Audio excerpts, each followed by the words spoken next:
So Ghost of Tsushima is absolutely incredible. For the past few years, all I've heard about is how good the game is, and now that I've played it myself, I can say with confidence the game is as good as everyone says. So in this video, I'm going to go through the story from start to finish while also taking the time to critique it, sharing my opinion on why I liked or disliked certain parts of the narrative. So let's get into it. I really love the start of the game. I think it sets the precedent early on what we should be expecting throughout the rest of the journey. It also helps set up the importance of the different actions of the protagonist Jin and the other characters. So the first cutscene of the game starts with the Mongol invasion on the island of Tsushima. As the samurai prepare for battle, we get to hear how the 80 samurai are ready to defend their home against thousands of the Mongol army. Prepared to fight to their death, this sets up the impossible task at hand for the samurai. It's the honor code of the samurai that's so important, and I will talk about that later in the story. The samurais then send one of their best fighters to request a one-on-one duel with the best Mongol fighter. That is part of the samurai code I mentioned. The samurai choose to fight with honor and in front of their enemy. The samurai warrior is then lit on fire and swiftly killed by Khotun Khan, the fictional grandson of Genghis Khan. He's the leader and main antagonist of the game. We quickly learn that the samurai warriors are not only outmatched by the superior Mongol weapons, but that the Mongols will not fight with honor but will prioritize victory by any means necessary. That type of brutality will influence the way our protagonist Jin sees the world later in the story, but for now, the game switches over to Jin Sakai as he fights through the battlegrounds. As the brutal fight continues, every one of the samurai besides Jin and his uncle Lord Shimura are killed. Lord Shimura is then captured while Jin is severely wounded and left for dead. This sets up the whole premise of the game and the symbolism of becoming the ghost, which will be discussed more as the story goes along. Next, we see Jin's lifeless body laying on the ground, and the leaves begin to swirl around him, symbolizing the spirits of the fallen watching over him, which is another constant theme in the game. It's a constant reminder of the fragility of the world around him. After waking up at a nearby village, Jin encounters a scavenger Yuna who brought him back to health to help rescue her brother. Yuna will play a larger part in the story later, but for now, they work together to get Jin back his katana, which was inherited by his father. When Jin gets his katana back, we then enter a flashback to Jin training as a kid with his uncle. The flashbacks are used as a powerful storytelling tool in the game. They not only show the constant reminder of Jin's motivation to protect his people, but also the conflict between Jin following the honor code of the samurai and the newfound ghost tactics. What does honor mean to you? I guess protecting people. The ones who can't fight for themselves. For Jin, protecting people is how he views honor, and it's the whole reason he wants to keep fighting. He doesn't want to see any more of his people killed. We'll learn a little bit more on why he feels that way later in the story, but we'll talk about that when we get to that point. After choosing to save a few more people and escaping the village on horseback, Jin arrives at Castle Kaneda to attempt to save Lord Shimura. This is the first time we see the conflict of becoming the ghost versus honoring the samurai code. In samurai culture, it is honorable to fight an enemy face to face, but Yuna, being a thief who has learned to survive, tells Jin the better option would be to sneak in and cause a distraction.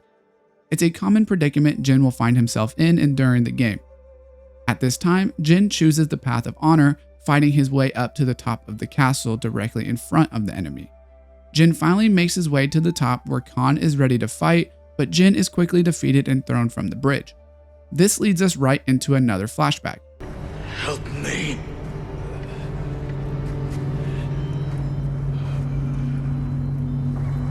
May your death benefit all beings. It's the second time already that we've seen Jin helpless to save someone. He was helpless to save Lord Shimura, and now we see that he was helpless to save his own father. I spoke earlier on how Jin doesn't want to watch anyone else get killed. This is no doubt a major factor in why he feels that way. He stood by and watched his father die because he was not strong enough, and that fuels his desire to protect Tsushima and sets the events for the main conflict of the game. Is Jin willing to sacrifice his honor and morals to protect his people? After that, a funeral is held by the other clans to mourn the death of Jin's father. Lord Shimura then passes on the family katana to Jin before taking him on as his ward. Jin then wakes up on the beach where he once again feels the spirits in the wind guiding him towards his path. It's also worth noting the wind is used as a gameplay technique to help guide players towards their mission. Rather than a mini-map, Ghost of Tsushima uses the wind to guide players towards the objectives, so not only does it play into the narrative, but it also is used as an improvement to the quality of life. So the wind then leads Jin back to Yuna, where Jin then tells her he failed his mission. Yuna and Jin agree that new methods must be used if they hope to take back the island from the Mongol invaders. It's the first time Jin admits the samurai honor might not be the best method to defeat Khan. I like this. It makes Jin more than a one-dimensional protagonist. It's building an internal conflict within Jin and his identity as a samurai versus what is right to help save the people. Is it more important to do your duty as protector while dishonoring your heritage, or is it more important to gain the respect of his people by fighting by the samurai code? Jin then tells Yuna he will need more allies if he plans to take down Khan and rescue his uncle. Yuna tells Jin they need to start by saving her brother Taka, who is an expert blacksmith and can be a huge help to his cause. After going their separate ways to escape the Mongols, the next large portion of the game follows a similar structure. Jin is looking for allies to help take down the Mongol army. At times, it can be repetitive because we are going back and forth between characters, helping them with tasks in hopes to building an alliance with them. But I think it's important to the overall story because when you build outside characters, we know their motivations and why they are choosing to do what they do. So getting back to the story, Jin first meets back up with Yuna and agrees to help rescue her brother. While scouting the base where the Mongols are supposedly holding Taka, Yuna explains to Jin that he will need to bend his code of honor if they want to fight back against the Mongol invaders. While infiltrating the base, Yuna explains that if they fight the enemy loudly, they may kill the prisoners including Taka, so Jin is forced to stab a Mongol in the back, completely going against his code. We are then thrown into another cutscene. We are not criminals, like this man here. We are samurai. He tried to kill you! He must answer for this crime with his life. And look him in the eye. And teach him that samurai never acts out of anger or fear. And take his life with honor.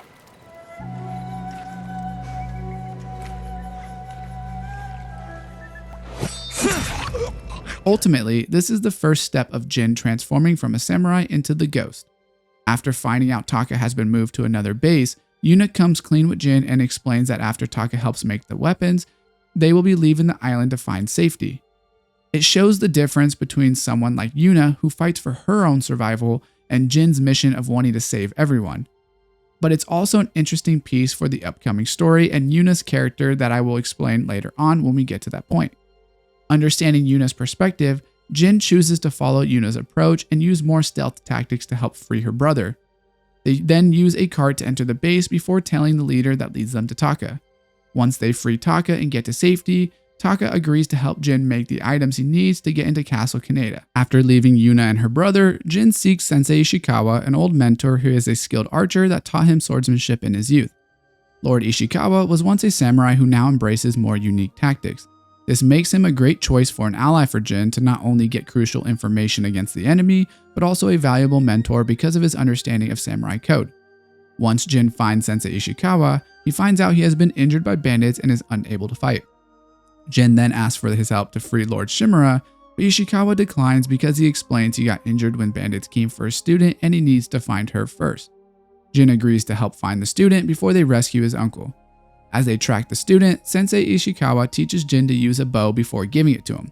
When they finally reach the fort, they take out all of the enemies before talking to an injured survivor on where she could have been taken.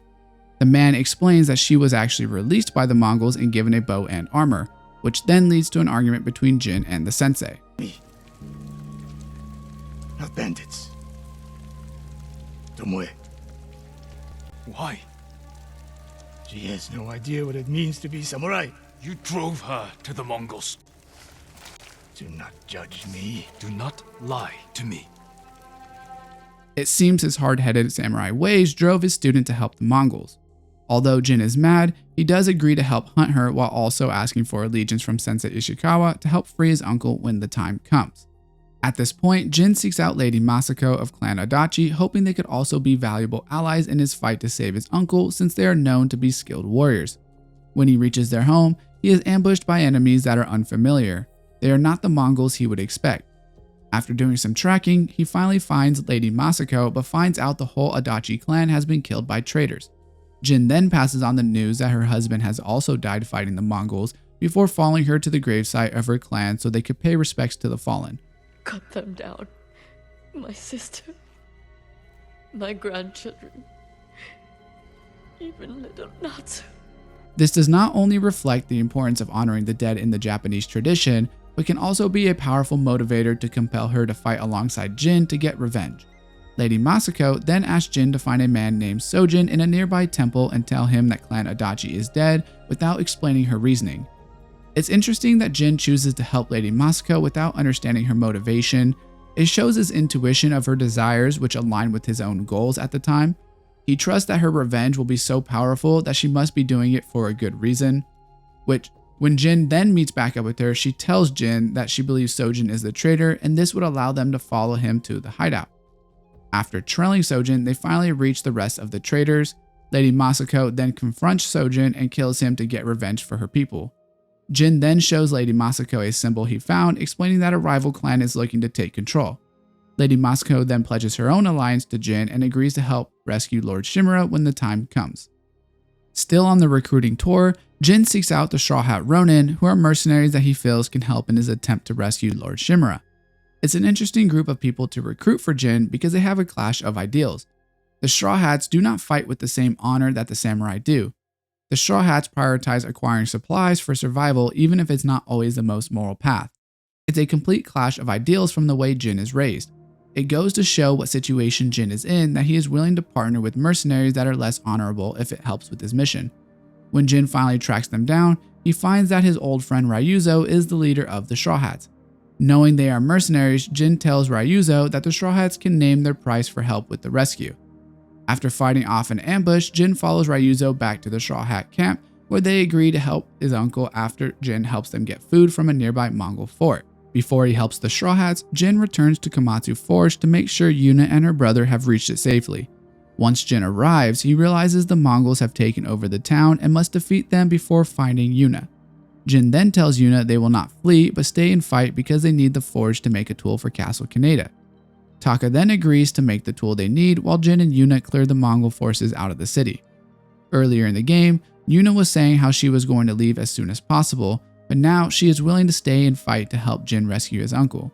It shows her faith in Jin and his determination for the mission that Yuna is willing to stay and fight instead of protecting her family like she originally wanted to. After rescuing some hostages, Yuna and Jin protect the forge from the Mongol troops while Taka makes the tool in the forge. After defeating all the enemies, there's an important cutscene of Jin being seen as more to the people. You are more than a samurai. He is a vengeful spirit, back from the grave to slaughter the Mongols. This is the turning point for Jin as a leader of the people. People are not only recognizing him as the ghost, but also as the protector and savior of their people. We then get a brief cutscene where Khan explains to Lord Shimura that Jin has strayed from the path of honor, stabbing Mongol enemies in the back instead of fighting them face to face.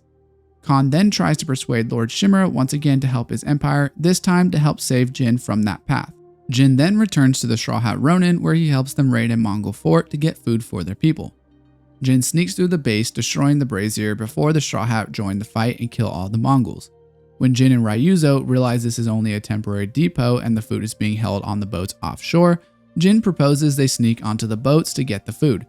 It's interesting to see that although Jin is choosing less honorable methods of completing the mission, he still believes himself to be a man of honor.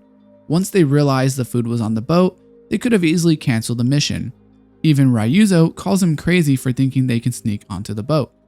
After fighting their way through the ships while they look for food, Jin saves Ryuzo from a Mongol warrior before fleeing from the boat. After coming up empty-handed, Ryuzo and Jin argue about taking care of the Straw Hats, but Ryuzo comes around and agrees to help Jin when the time comes. Jin then returns to Komatsu Forge to grab the new tool from Taka. While in conversation with Yuna, she explains to Jin the people are choosing to stay and fight because of their belief in Jin. Jin at this point is still choosing to brush off the compliment and keep his focus on rescuing Lord Shimura. To Jin, he sees rescuing Lord Shimura as the only way to bring peace to the land. He never chooses to take credit for himself, but always pushes the hope of his people towards rescuing Lord Shimura. Although he has left some of the samurai code, he still leads with selflessness and humility when it comes to helping others. Ryuzo then shows up to the forge asking Jin for help because the Mongols have captured his best fighters, and without them, he won't be able to help Jin rescue his uncle. Jin obviously agrees to help at this point and fights his way through the fort, rescuing the men and fleeing from the fort. Ryuzo then explains to Jin that his men were not touched by the Mongols but were instead fed by the enemy. This leaves both Ryuzo and Jin confused, but they both agree it's best to take a victory where you can get one. Now that we finally built the alliances, we need to rescue Lord Shimura. Jin speaks with Yuna, who agrees to stay until his uncle is free since her debt is not yet paid. It's interesting that although she is a thief, she still has her own code of honor that she lives by. We then get another cutscene of Khan and Lord Shimura while Khan talks about how they are not so different. Khan has some good arguments here against the honor Shimura thinks he lives by, and this is important for the story down the line. They do a good job of foreshadowing some important aspects of the game without revealing too much information. Jin then meets at Castle Kaneda with all of his allies except the Straw Hats, who are nowhere to be found. At this point, Jin goes over the plan with all of his allies, where he explains the best approach is to be stealthy to not alert all of the guards. As Jin stealthily makes his way through the castle, he uses his different alliance members' strengths to help get closer to his uncle. After silencing the alarm, Jin comes across Ryuzo, who is waiting for him in a small pond. The Khan put a bounty on the ghost. Anyone can claim it. You wouldn't. My men are starving, Jin. I find this part really interesting because although Ryuzo is betraying Jin, we can still see in his eyes he is not 100% sold on it. It's more something he feels he needs to do for his people, it's not something he necessarily wants to do. We'll see this play out a little bit later in the story with Ryuzo, but we'll talk about that when we get there. After Jin defeats Ryuzo, he offers him a second chance to join him to save their home, but Ryuzo declines, calling in backup. Jin then fights his way through the rest of the forces to Lord Shimura and finally rescues him. After Jin and Lord Shimura escape the castle, we jump forward 2 days to Khan and his army marching forward on Castle Shimura in the land to the north. Ryuzo is with Khan, and to show his loyalty, Khan wants Ryuzo to burn some of the prisoners alive. I said earlier on how we could see in his eyes he is not 100% convinced of becoming a traitor. After burning the first person alive, Ryuzo is full of conflict, which leads to an extremely powerful scene. Open the gate! Open the gate!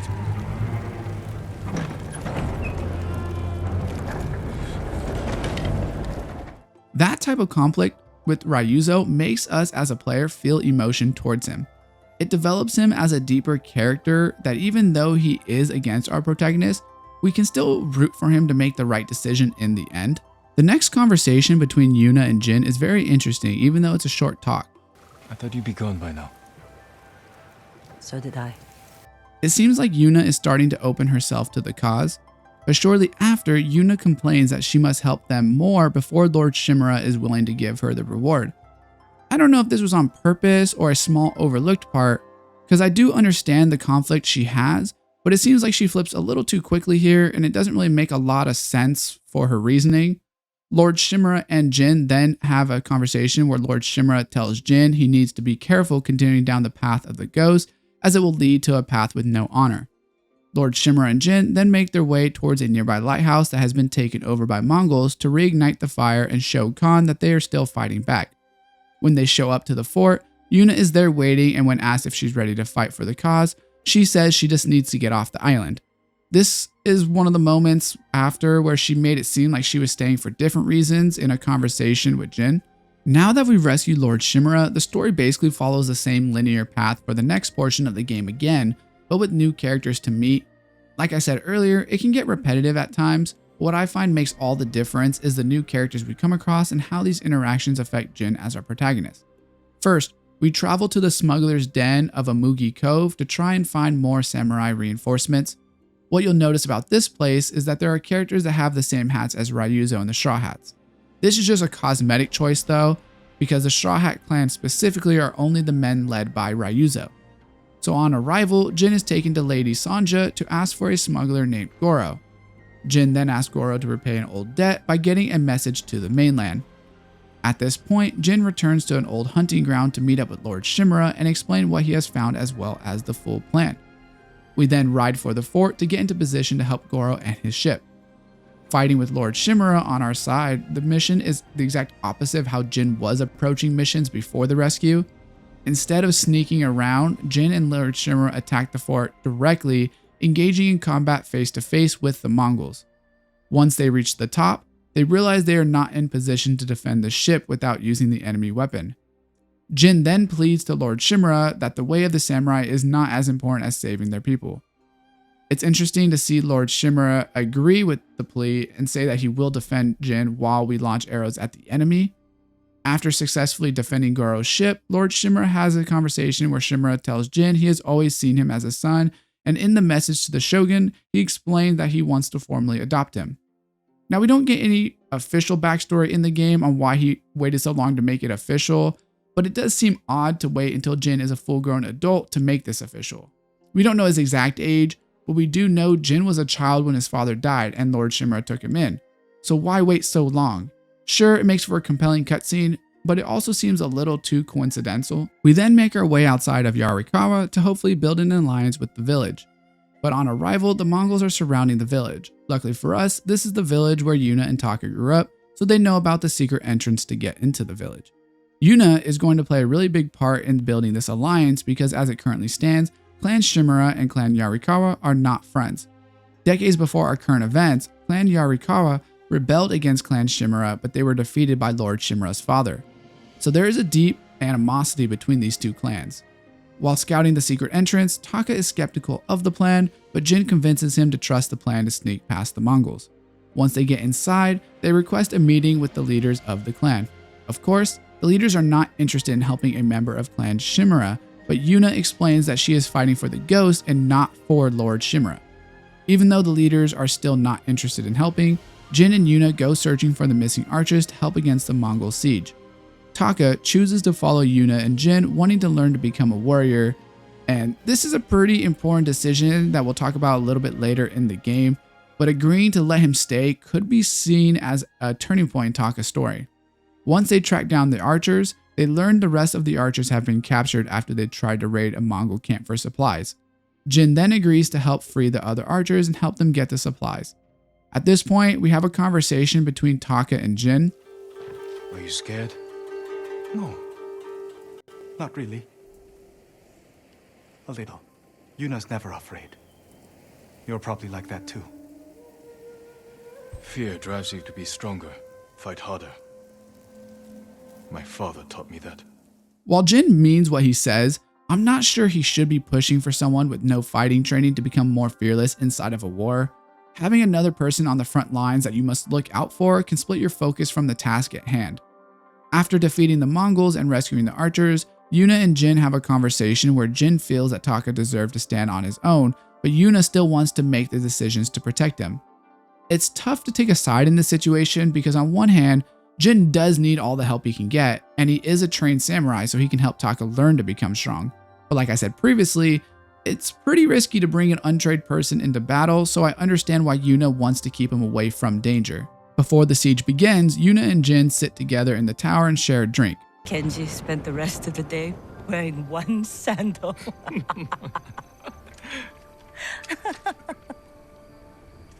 This is terrible. My mother loved it. Used to drink it like water. She gets so mad when she ran out. Yelled at us. Where's my tea? It's the first time in the game we see both of them let their guard down. For a few moments, they both share laughs and stories that show how they could be so much different if given different circumstances. But shortly after, the alarms go off and they rush out to defend the gates. While defending the gates, Jin realizes the siege weapons are the real problem and sneaks through to destroy the weapons. But while doing that, the general and the rest of the Mongol army make their way back to the stronghold. We then fight the general to take back the keep, which is an extremely pivotal moment in the game. After defeating the general, Jin officially makes the jump into becoming the ghost, striking fear into all the Mongols who remained. Jin then gives a very powerful speech to the village. You say you are not soldiers. You are warriors. We can defeat the invaders and save our home. But only if we stand together.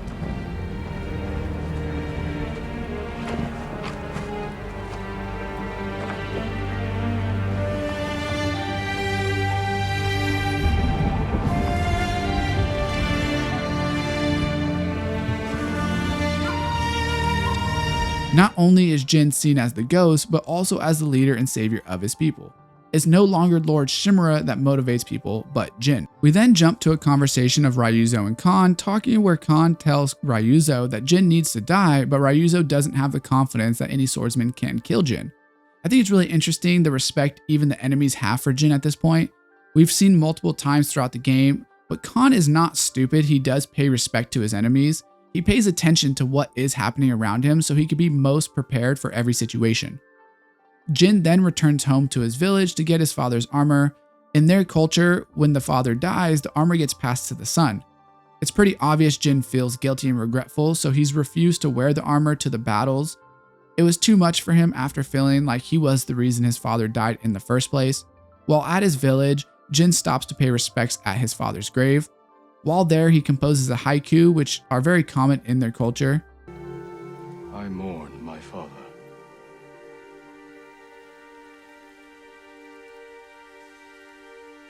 His grave close, his soul distant.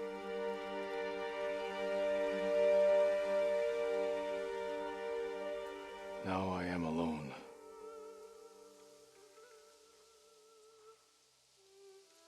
Jin then returns to put the armor on and gets another flashback of the day his father died. But this time, he can push through the painful memory knowing he needs to become that leader. After defeating some intruders, he meets back up with Yuriko, who is the Sakai family caretaker. Yuriko tells Jin that the Mongols have changed him, and he agrees, saying that the world has changed before, promising to stay the good man that she knows. In Jin's eyes, he's not making a promise he can't keep, as he doesn't feel like becoming the ghost is a negative. It would be easy to say Jin is lying to her face, but he still feels honorable even when he is stabbing Mongols in the back, as he feels it's his duty to protect the island at any cost. Now that Jin has done his second round of recruiting allies, he returns to Lord Shimura, who says reinforcements from the mainland are incoming, but they have gone word that Ryuzo is close and that they should strike while they have the chance. He then asks Yuna and Taka for help one more time before they leave the island for good, but Yuna says they can't risk it. I found it extremely selfish for Jin to be asking for more help from them in this situation. He has an army on the way, plenty of skilled fighters around him, so sure, Yuna is a help and a good fighter, but after all she has given, I think you let her go on her way with her brother. Unfortunately, Jin does convince Taka, who follows him to the nearby camp, which leads to a massive chain of events. While fighting through the fort, Jin does find Ryuzo, but is led into a trap where he is captured. Taka, trying to come back to rescue Jin, is captured as well. Khan then gives Taka the option to kill Jin for his freedom, but he won't do it, which leads to Taka being killed. I talked about earlier how it's selfish for Jin to ask for more help, and how enabling Taka to become a warrior can lead to a bad outcome. There is a such thing as giving someone good confidence, but I feel like Jin gave Taka too much false confidence, which then leads to Taka wanting to be brave like Jin and his sister. Jin then escapes and fights his way out of the fort, where he sees Yuna coming to find Taka. Yuna then runs over to where Taka is lifeless on the ground and delivers an extremely emotional scene. You shouldn't have made him come! I tried to stop him, but he wanted to help.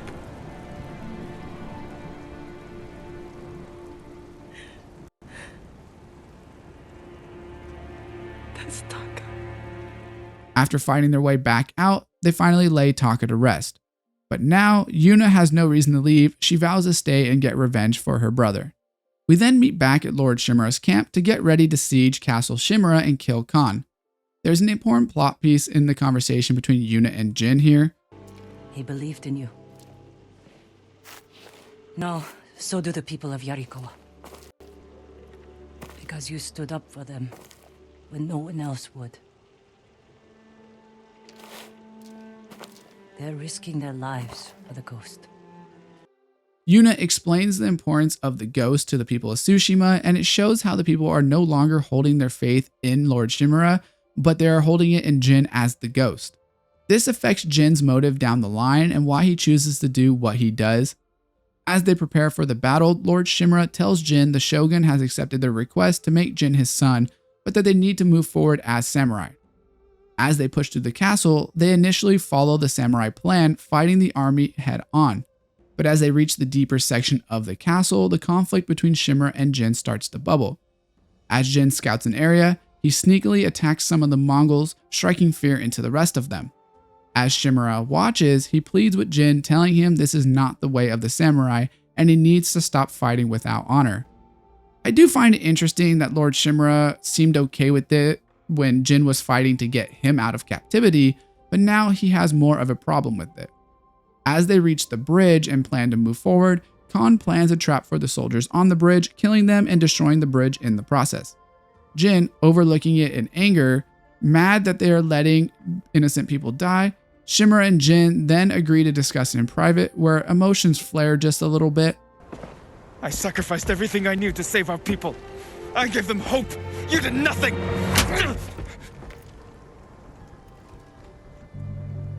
At this point, we can see the hurt in Jin's eyes as he feels he's let down by someone he considers a father figure.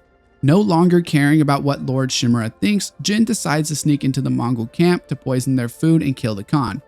Jin then sneaks all the way through the Mongol base, finally getting to the milk where he poisons it. After waiting a while, all the Mongols are killed and Jin storms the castle where he finds Ryuzo.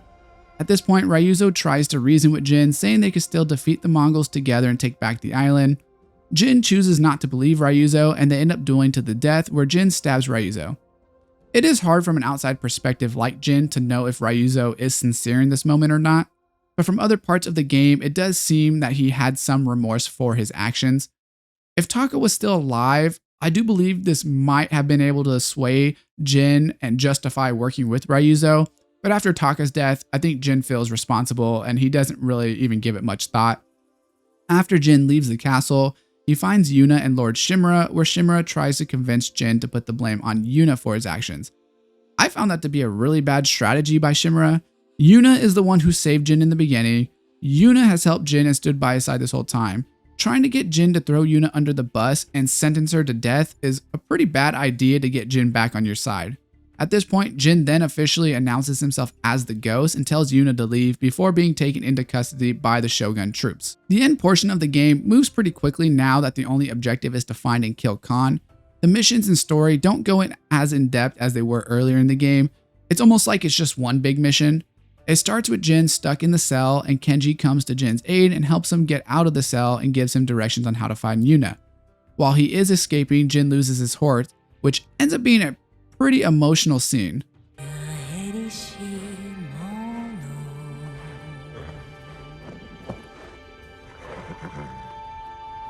I'm sorry I couldn't protect you.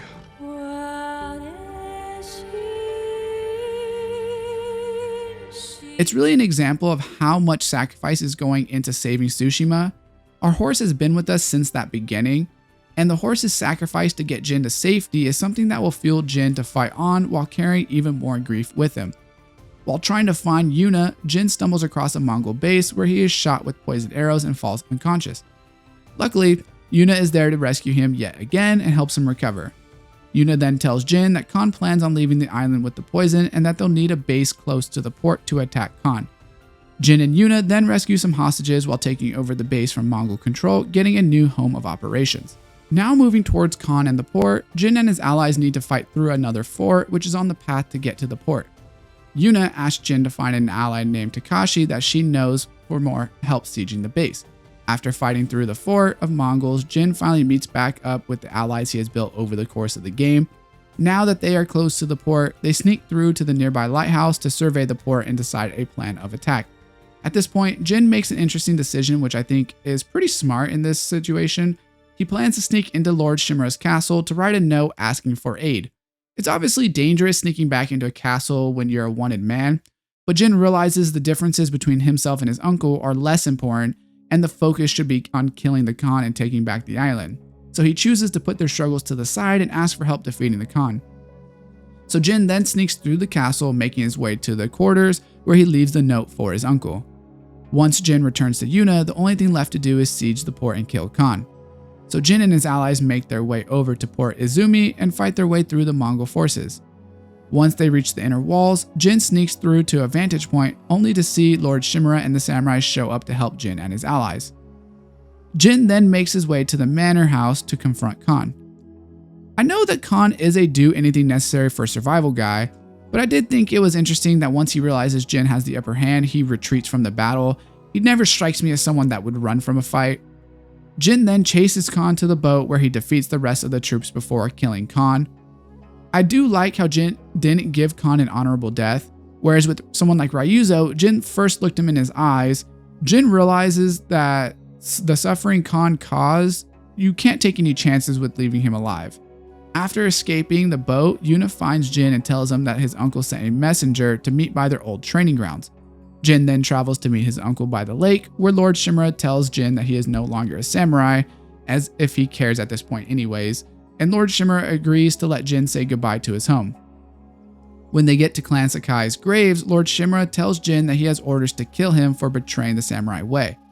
The conversation is interesting because it shows how doing the right thing doesn't always mean following the rules, and I think Jin has a really good point on that matter. You have no honor, and you are a slave to it. Sometimes looking at rules as the only true outcome can lead to outcomes where people no longer want to follow the leaders that are in place. After a few moments of paying their respects, Jin and Lord Shimura duel it out. We are given a choice to kill our uncle or spare his life.